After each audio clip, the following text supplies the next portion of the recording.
Typically, those phone calls have been illustrated via text, and this one gets to be illustrated via Samantha's gorgeous face. And it was really a fun idea that we didn't know if we could make happen.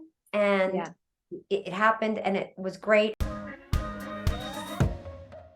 I want to wish you a happy 25th birthday for Sex in the City as an original OG right here, fan of the show. Such an amazing moment. I absolutely loved your post as well when you posted your name and you said, it's our silver anniversary, but the memories will always be gold. Yes. What do you think it is about Carrie and her relationships that just makes it so golden for all these fans that have followed her journey? Well, maybe that it's been real in a lot of ways. It's not been perfect. She's not always taken care of things the way she should or intended. That she is someone who falls short of her most fervent hopes and wishes, but is deeply committed to friendships and actually a hugely reliable person. She's sentimental and strong and feels that her friends are her sustenance, and recognizes that, as we've all said for many years now, you know, when you become an adult, a lot of people create a family that they weren't born into. It's sometimes more important and more nurturing than a biological family. And if you're lucky, you have both. And Carrie seems to be someone who is ever more devoted to the family that she was lucky enough to create. And so I think that speaks to a lot of people's friendships, you know, what they have meant, what they became, what they hope they can find in their own life. You know, I feel like Miranda has always, and it's hard to remember, but, you know, Miranda never wanted to be a mother. Miranda was never really wanted to be married. Even in the original series, she went through surprising evolution. So yes, but when we find her in And Just Like That, of course, she's done with corporate law, which is huge. Her marriage is really in trouble. We find her becoming infatuated and then falling in love with Che, a non-binary person, leaving her marriage, foregoing her very hard sought after internship with a Human Rights Watch.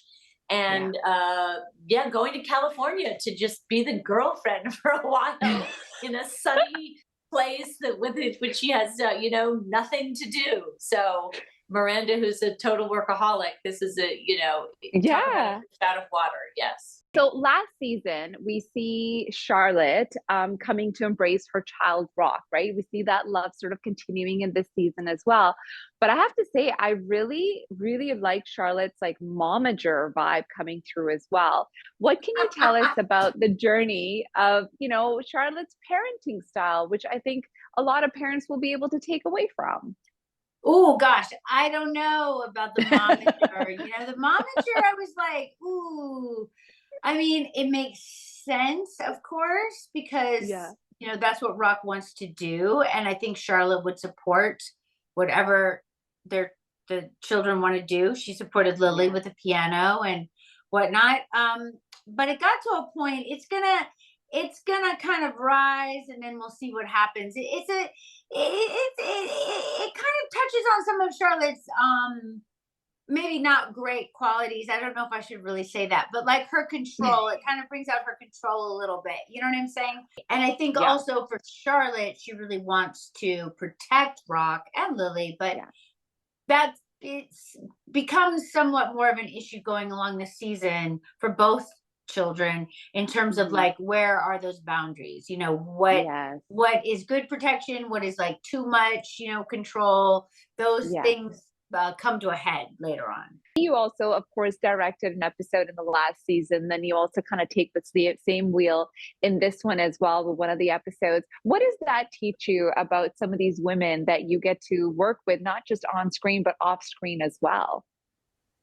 Yes, I mean, I feel like when you're directing, your old friend, your old co-worker, you look at their performance in a very different way, particularly when you look at, their dailies in a very different way. And there's just a whole other level of admiration for the incredible skill, and also just the way in which we know these characters, and just inside and out. And also an awareness of, that everybody wants something different from a director.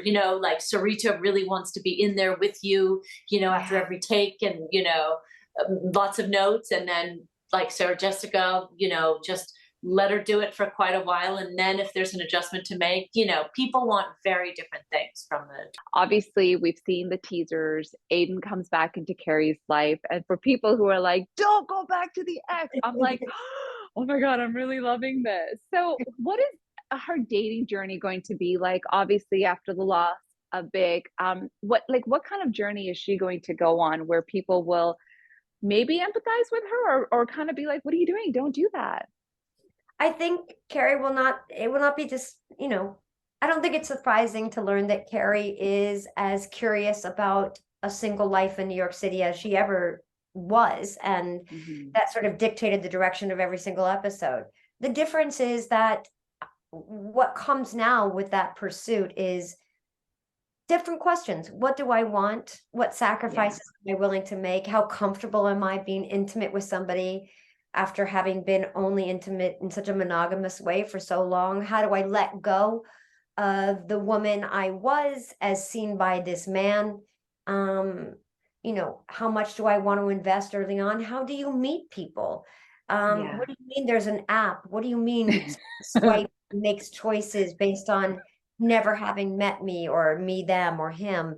And so I think her single life is going to be, and has been, and will be shown to be as rich and as filled with potential as it ever was. The questions are simply different, and that's really different. I love that. Life experience and age, and that your needs and wants evolve.